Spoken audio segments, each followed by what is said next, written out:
Bom, nessa questão nós temos que descobrir de quantas formas possíveis nós podemos multiplicar 3 números naturais e o resultado dar 2.310.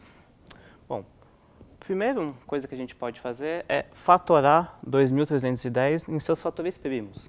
A gente já fez a fatoração, viu que ele dá 2 vezes 3 vezes 5 vezes 7 vezes 11. Agora nós temos que pegar esses 5 fatores e tentar montar um jeito de sabermos quantas formas podemos dividir eles nos 3 números A, B e C.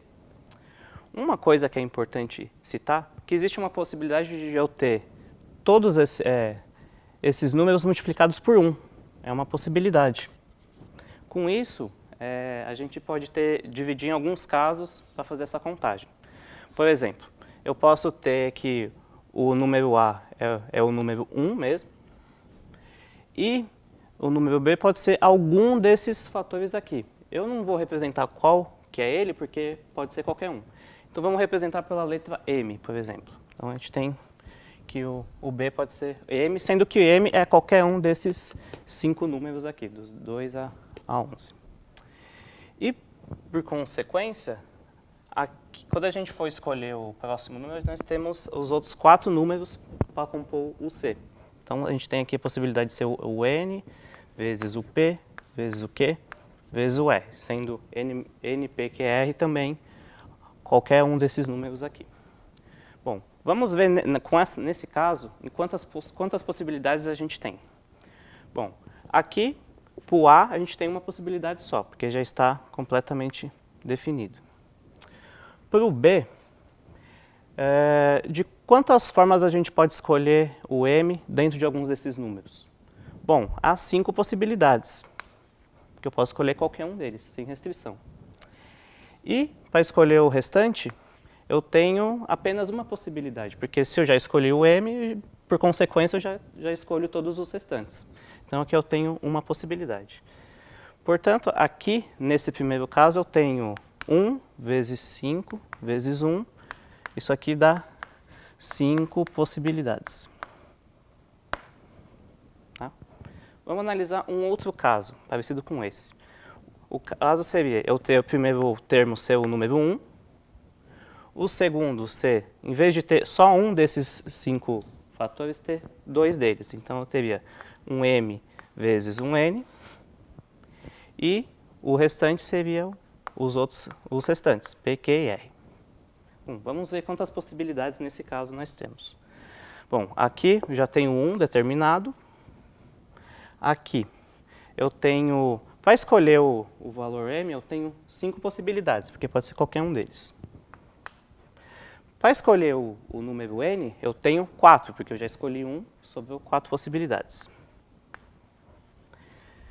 Porém, como na multiplicação a gente não importa a ordem, aqui eu acabei contando o mesmo caso 2 vezes. Por exemplo, o caso MN é equivalente ao caso N vezes M.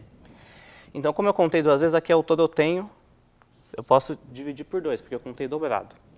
Então, aqui, para escolher esse fator, eu tenho 10 possibilidades. E, para escolher o restante, eu também só tenho uma possibilidade, porque se eu já escolhi os 2 números, só tenho os outros 3 restantes vão ser os escolhidos.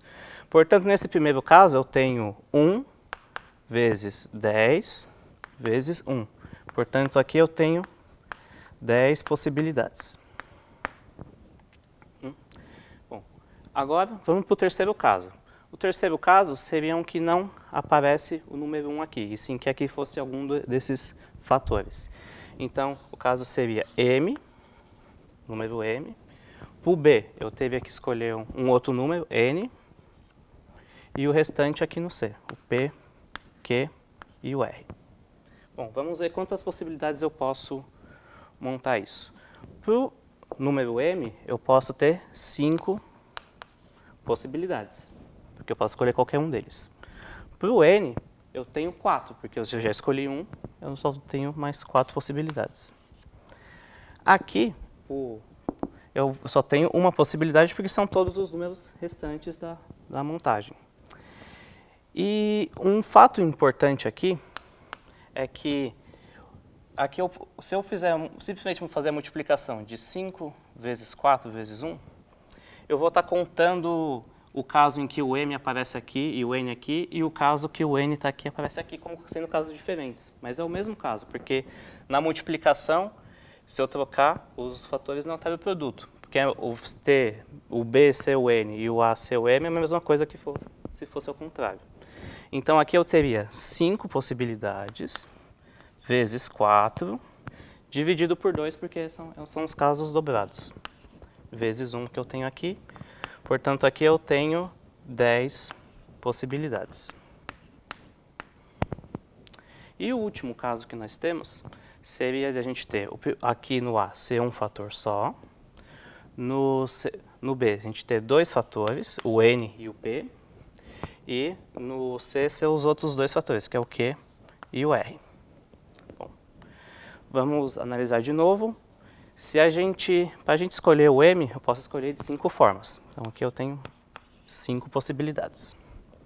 Para escolher esse número, que é o N e o P, para o primeiro número eu teria 4 possibilidades, para o segundo eu teria 3. Só que aqui, eu também tenho a mesma situação daqui. Se eu trocar os 2 de posição, é equivalente. Então aqui eu tenho que dividir por 2, porque eu estaria contando dobrado. Então isso daria, aqui é o total de 6 possibilidades. E aqui no Q e o R também são os termos restantes, só tenho uma possibilidade. Portanto, aqui, nesse último caso, nós teríamos 5 vezes 6 vezes 1. Só que também, considerando a mesma situação do caso anterior, se eu pegar esse número aqui, NP, e trocar com M, seria equivalente, porque não importa a ordem que eu trabalho. Então, eu teria, o total de possibilidades seria 5 vezes 6, dividido por 2, porque eu estaria contando dobrado. Isso aqui dá 15 possibilidades. Portanto, esses são os únicos 4 casos possíveis de estruturar os fatores. Portanto, no total, eu teria 40 possibilidades, que é a alternativa E.